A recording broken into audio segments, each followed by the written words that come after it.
the renowned trauma expert, spoke with the Duke of Sussex about the importance of healing in an interview to promote Harry's memoir. Well, more recently, Dr. Maté has been winning plaudits for his take on the Israel-Hamas war. He's an infant survivor of the Holocaust and has been outspoken about both the atrocities of October the 7th and Israel's response. And Dr. Gabor Maté joins me now. Dr. Maté, thank you very much indeed for joining me, and thank you for your patience. I know you've been sitting there listening to the interview I just conducted with this poor woman whose parents were both kidnapped. One has been returned, one hasn't yet. First of all, what was your response to that interview? On the human level, I saw a very decent person in evident pain, in grief, obviously deep anxiety about the fate of her father. I saw somebody trying to make the best out of a really horrific situation, and my heart goes out to her. You specialize throughout your career in trauma and helping people get through trauma. You've talked to many people who've been in extreme trauma.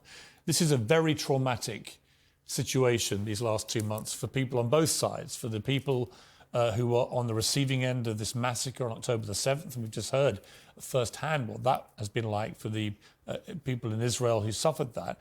But also, of course, what's going on now in Gaza with many thousands of innocent people being killed with Israel's military response, including thousands of children. What is your overall assessment of where this war is now heading? For that, you need some historical context. Now, look, I used to be a Zionist. As you mentioned, I'm a Holocaust survivor. Zionism was very important for me as a salvation of the Jewish people, until I found out that the state was founded based on the extirpation, the expulsion, and multiple massacres of the local population. And that's not historically controversial. So I'm taking a longer view of this.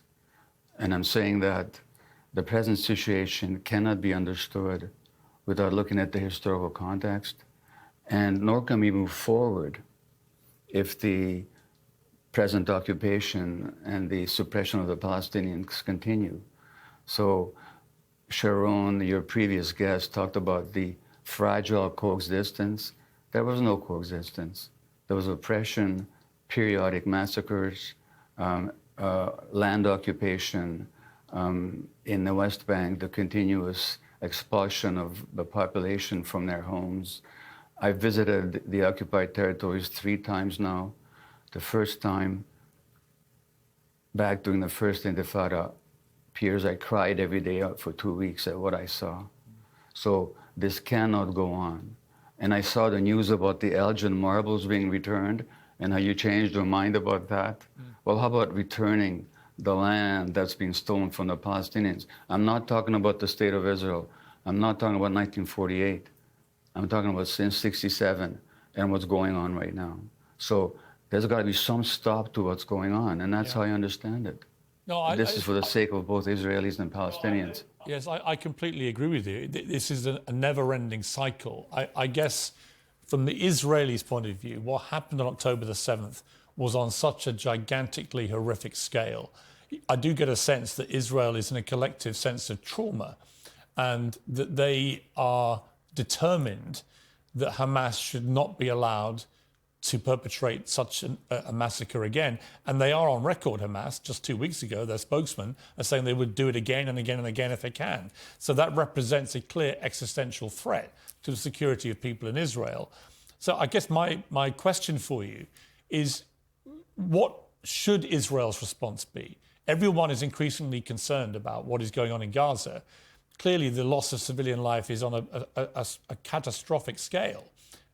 Nobody thinks this is right, but at the same time, I think many would share my view that Israel has a right to defend itself. The question is, how do they do that appropriately, and how do they get rid of Hamas, if indeed you think they should get rid of Hamas? Well, you're raising many questions, and many fair questions. Now, look, I live in Canada, where this country was founded on the suppression and the erasure of the indigenous population and the utter denial of their narrative. And In Canada, for example, there are horrendous residential schools where a few decades ago, if a native child spoke their tribal language, they'd have a pin stuck in their tongue. Now, most Canadians are not aware of that history. Most Israelis are not aware of the history of what the Palestinians have suffered.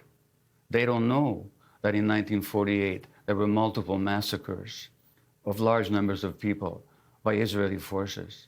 They don't know the history, the subjective experience of the Palestinians. And in the absence of that knowledge, October 7th would just strike them as another horrific anti-Semitic event. I understand the desire for defense and certainly even a desire for revenge, but that's in the absence of knowing what the Palestinian experience has been. And the Western press, and as in all countries where the local population has been displaced, the majority of the population doesn't know the history or the subjective experience. So if you're asking me how to move forward, let's inform ourselves of the actual experience of both sides, not just one side. And just as you had this wonderful Israeli woman, Sharon here, who spoke with such humanity and such poignancy, you might have some Palestinians on explaining their experience of what it's like for them to live under occupation. And in the absence of that conversation, there's no moving forward. And that's all I'm asking for. I've had a number of Palestinians, including a doctor. Let me say one more thing, sorry. Yeah. Israel's right to defense. Yeah. Yes, Israel has the right to defend itself. Every country does. But Israel has no right to impose an occupation on people. Now look, I was born in Hungary. In 1956, when I was 13, studying for Bar Mitzvah, there was the Great Hungarian Revolution against Soviet occupation. And it was after that revolution that we became refugees and came to Canada. Now, did Russia have the right to defend itself against the Hungarian revolutionaries? You know, so, and mostly when we talk about Israel's right of defense, we're taking isolated Palestinian actions, but we're not saying that this population also has the right to defend against the occupation. I'm not justifying the terrible events of October the 7th. I'm talking in the absence of historical awareness. It all just looks like Israel defending itself. But against whom? Against the population that has been massacring in a number of thousands for 80 years and taking their lands and destroying their homes and jailing their children and torturing them. That's the history.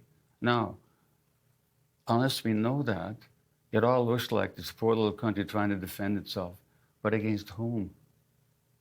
Against people it's been occupying and displacing for 80 years. That's the history, as Israeli historians have shown. I don't make this stuff up. I wish it wasn't true. I wish I could believe in the dream of the Jewish state. I love that dream.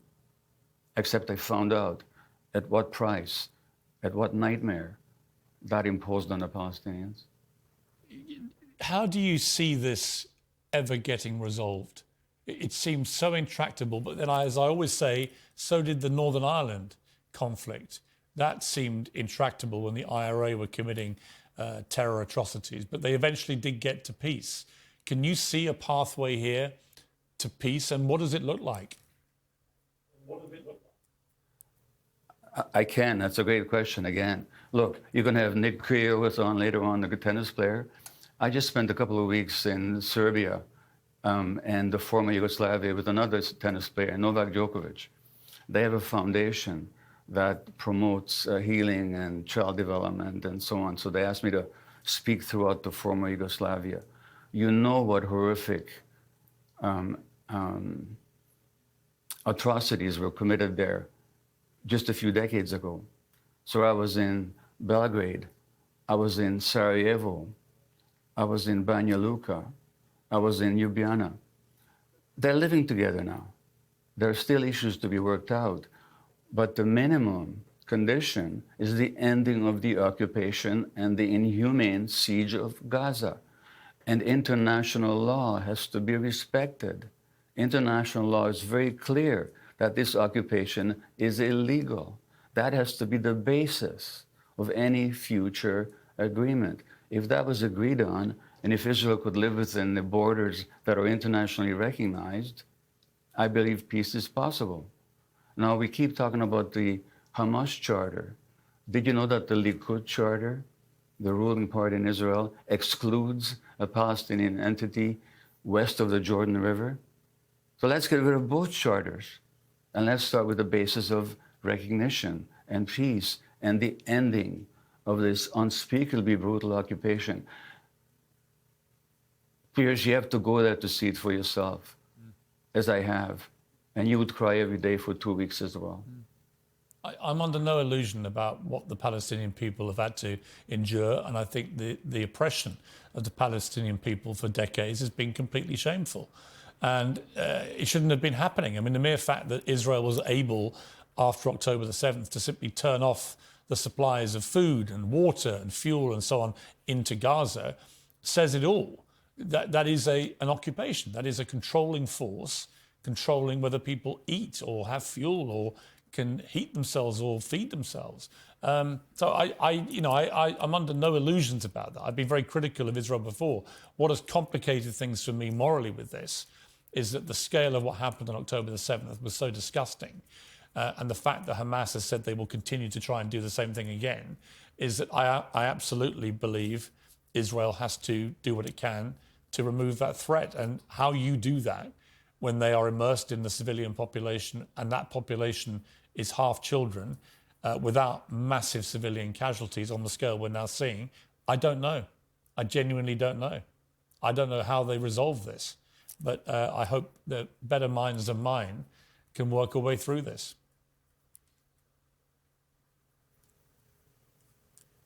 Well, I hope along with you as well. But again, I'm saying that there's no possibility of that until the international community, and particularly Israel's big brothers, the UK and the US, stop supporting its illegal, brutal, inhumane, and rapacious occupation. It can't happen without some pressure. And again, most Israelis are simply not aware. I've been to Israel, talked to people. They have no idea what's happening a few miles away from when they're sitting in Tel Aviv having coffee. And they have no idea, or in Jerusalem, and they have no idea what's happening a few miles away, how those people under occupation are living. And this has been, it's not that they're not capable of being aware, but like most people, they're just not. And I'm saying that unless we fully get the Palestinian experience historically and throughout the decades and into the present moment, we can't possibly understand what's going on here. Now, in 2005, there was a study appeared in the Journal of World Psychiatry looking at traumatized populations under war conditions. The most traumatized children in 2005, this is before Hamas gained power in Palestine and in Gaza, the most traumatized kids were in Gaza. This population has been traumatized severely. Of course, they're full of rage. I'm not justifying anything they did, but I'm saying, what do we expect from this population that's been suppressed and tormented and crucified for decades? Sorry? We're going to have a short break and come back. I'll come back with you after the break. Welcome back to Uncensored. Dr. Gabor Maté is still with me. Dr. Maté, I want to talk to you about something else now, which made you sort of globally brought to the world's attention earlier this year when you sat down with Prince Harry to talk about his book, Spare. And it got a lot of attention, this. I just wondered, you've expressed since then regret, really, that you ever did it. Why do you feel that way? I expressed regret, not about the having done the interview, but the way I agreed that it would be conducted. What I mean by that is I had a strong sense that the interview should be free for everybody. It should be a service to the public. It was a great discussion. I really enjoyed meeting Harry. I found him to be humble and sincere and genuinely interested in promoting mental health and looking at the trauma that underlies people's mental health issues. What was wrong with it is that it was put behind a paywall. So a lot of people had to buy his book in order to watch the interview. A lot of 4 million people already had. They were excluded from watching the interview. And so that's what I regretted. I did not regret doing the interview. I enjoyed it. And I thought it was a really good discussion between two people, two flawed people who were willing to look at their flaws. So I'm glad I did it. But in retrospect, I would not agree to it unless it was aired freely for the whole world to see. Harry felt the same way, by the way, afterwards. We both wanted it released, but the lawyer said that since it was marketed as a pay-for viewing, one-time event, we'd be slapped with a class action suit if we released it. So unfortunately, a lot of people didn't see it. Those who did, for the most part, expressed a lot of appreciation. Let me play a clip from the interview you conducted. I'll come back to you after this. And then at some point you say, towards the end of the book, when is someone in this family going to break free and live? Mm-hmm. Have you done that? I have now. Yeah. What does it feel like? Feels great. I do. I mean, once the book came out, I felt incredibly free. I felt a huge weight off my shoulders. Now, we have very different views about Prince Harry. I'll lay my cards on the table. I think he's behaved disgracefully towards his family, particularly when Prince Philip was dying, and then the Queen was dying. The family was in grief, and all he and his wife Meghan seem to have done to me is chuck flames at the family from abroad and tried to damage them and the institution of the monarchy. But it's interesting that he believed there, and I recognise you feel differently, he believed there that he's found freedom. But in all your experience of talking to people through, similar kind of family trauma, if you like, can you really find happiness if your freedom involves disconnecting yourself from your entire family? Well, it's a really good question. My eldest son and I, Daniel, with whom I wrote our book, The Myth of Normal, Trauma, Illness, and Healing in a Toxic Culture, are writing a new book now. It's called Hello Again, a fresh start for parents and their adult children. Families are tough. Families hurt each other. Children are traumatized in families. Harry was traumatized in his family, not because his parents didn't love him, but because they were carrying their own trauma and passing it on to the next generation. I passed on my trauma to my children. I didn't mean to, but I did. And so sometimes people can work these things out if there's the willingness on both sides. And people do make mistakes. And I do believe Harry made some mistakes. That goes both ways. People can work it out, and sometimes they can't. And sometimes people find freedom in having to disconnect. In the book, The Myth of Normal, I talk about this tension that we all have between authentic and belonging, attachment and authenticity. If we can belong and connect and be our true selves, that's ideal. But what do we do if in order to be our true selves, our families or our communities won't accept us? Well, for example, over this Israel issue, I made a decision a long time ago that for me, speaking the truth, which doesn't make me right, but speaking my truth is more important than who likes me and who doesn't like me. In 1967, I wrote an article after the war arguing, by that time, that Israel had occupied these territories quite deliberately and then never give them back. My father kicked me out of the house. I accepted that. Now, my father later on came around and actually agreed with me. But I made the decision that to be myself and to speak my truth, I'm willing to break the contact if that's what it took. A lot of people in that situation, and Harry in that family with a very troubled young mother and a loveless marriage, and a father who was having an affair before he was born, a family that was not a whole lot of touching and holding. There's multiple reasons to say that he was a very traumatized child, and in order to become himself, he had to distance himself. Now, did he do it right? Exactly the ideal way? Maybe not, but you know what? When I look at myself at age 38 or 35, boy, did I make a lot of mistakes. So this is all part of the human drama. Yeah. And families sometimes work it out, sometimes they don't. It's true. It's very true. Dr. Maté, I've got to leave it there. It's been fascinating. Please come back on the show again another time. I've really enjoyed talking to you. Likewise, I really appreciate you giving me this listening. Thank you. A pleasure. Thank you very much.